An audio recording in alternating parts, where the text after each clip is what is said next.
So I have something kind of neat to show you tonight. I was thumbing through temples and just happened to be on Pinterest, and I found this particular temple that you see right here in the middle. And this is in Nepal. This is an area around India. And what we see here, this temple is an ancient temple, but it reminded me, and if you take a look at this dome, this is what you see when you take a look at an Egyptian tomb. And what you're going to notice the similarities right off, where you have both the eyes and then the sun above the eyes, which is the sun of the mind, which is the pineal gland area. And this is also gone into by Manly P. Hall in my video, The Real Sun. So we have the sun of the solar system, which is the heart of the large macro prosopis, or macrocosmic man, and then the sun of the mind, which is where the pineal gland is, represents the nebula. Now here's what's interesting I found out about this. Okay, so if you take a look at the symbolism here, I did some reading. I found out that the stupa has Buddha's eyes and eyebrows painted on. Okay, between them the number 1. Okay, so that's extremely interesting, which I'll show you here in just a second. And it's in this Devanagari script. Okay, so if I take a look at this, here is what the number 1 looks like. And if we take a look at it, and I've got it on a video right here, and what we'll just do is we'll zoom in to see what they've done, because that's what they're talking about here.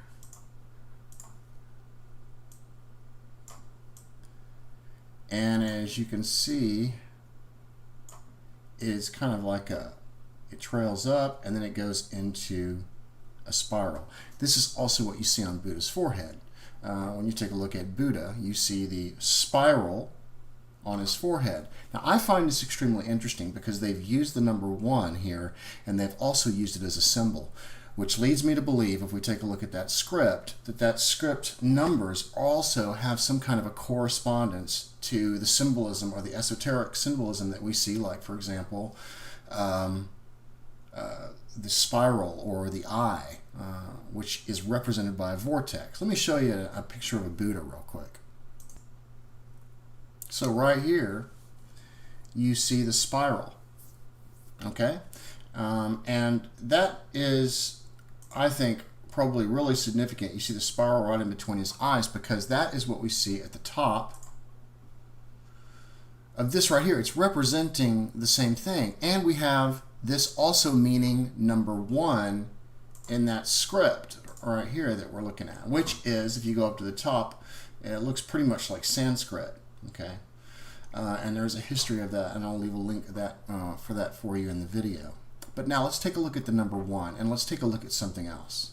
Okay, so right off you can see that the human body, once again, and its parts, or its levels, like we have the pineal gland area, the 2 eyes, you can see they are personifying this into a temple. This is what we see in ancient Egypt. This is also what we see when we take a look at these cathedrals. The Great Pyramid, as Manly Hall put it, was also the symbol of a great meditation symbol. So if you picture somebody sitting Indian style inside of the pyramid, it's a lot like what you see when I've shown you the Buddha inside of the triangle. It's the same thing, the geometry there, except there's something else that they're showing with the Great Pyramid as well.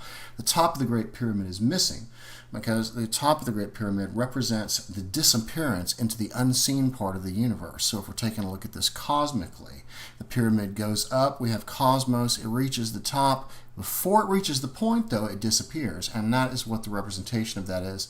That's also what we see in the writings from Helena Blavatsky.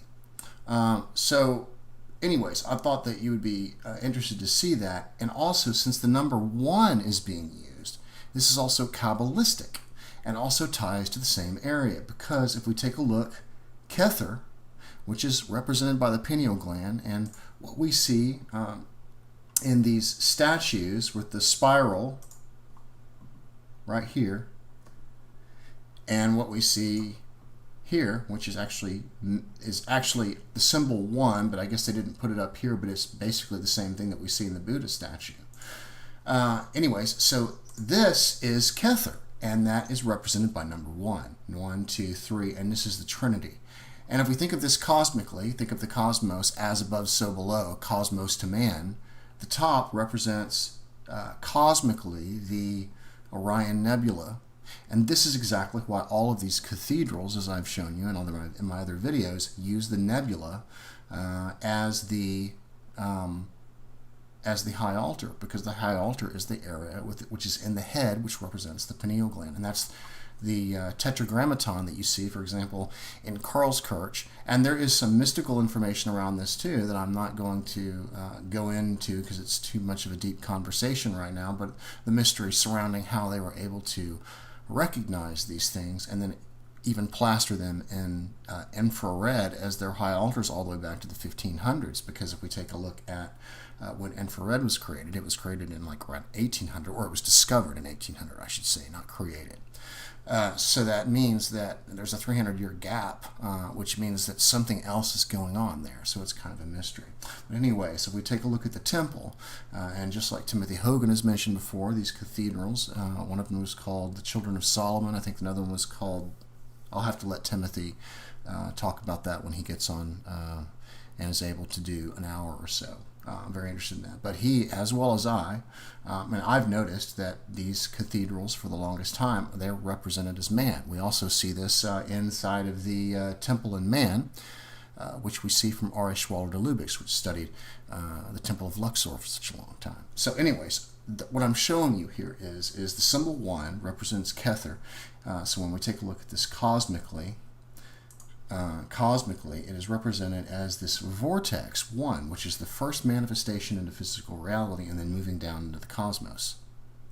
The eye is the point where everything disappears, which represents the missing part of the top of the pyramid. And this is what Blavatsky also goes into in her explanation. So I thought you would think that would be an interesting thing to see. We see another personification of the church as a human body. This is done all over the cathedrals, but I don't think that the priesthood originally, when those things were built, knew these types of secrets that were being posted up. See, Timothy says he doesn't know how they got away with that stuff, and I don't know how they got away with it either. But what happened in the process is that all of those cathedrals, they can't tear them down. It's the perfect way to communicate the information symbolically. When people finally figure it out, then what do? You can't take away all of these beautiful cathedrals that were built a long time ago. I mean, I guess you could, but they're all representing what all of these people wanted people to see, and the church, I don't think, knew about it, and I think Timothy believes the same thing.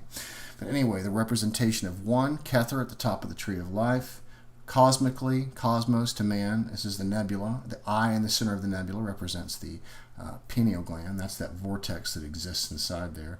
This is what we see when we take a look at the painting by Michelangelo, right? The creation of Adam. This is the brain, because he's representing the pineal gland, which cosmically represents the Orion Nebula, just like we keep seeing all over these cathedrals. And what we just now recognized from seeing in the recent video I just posted. So anyways, I thank you guys. Wanted you to take a look at this real quick, and I will talk to you soon. I'll leave the links in the description area.